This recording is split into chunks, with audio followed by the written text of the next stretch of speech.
تو زانی که کرد اکمین کزبون قبره حافظ الاسدی حرفان بو پیاوه چوبون اثر بری جوق جولانی و همین اتوینی. سال 2004 شورش اگه گلگ آمازن قاموش لحاد بکرن پشتی یاریا فتوه و جهاد. میگه تو پیش من چه علاقت به یاریا فتوه و جهاد و شورش قامش لو از بجمده.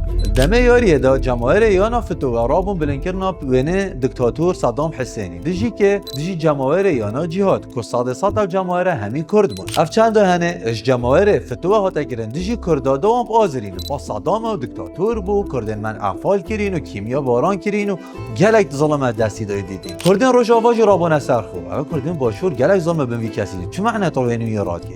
شهر و آلزی نابین و هر دویان آدا چه بود. الویر امنا سوری داخل بدن.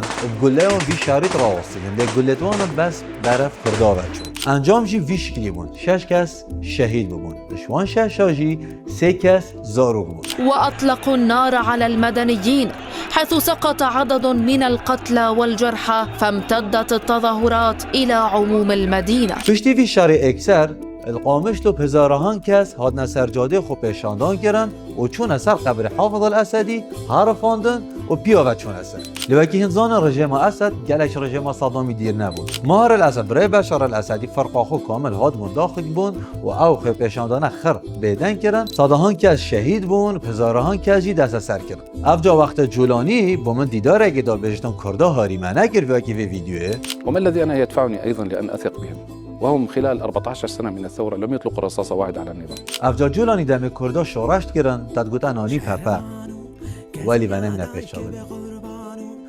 هم بحثی جولانی ها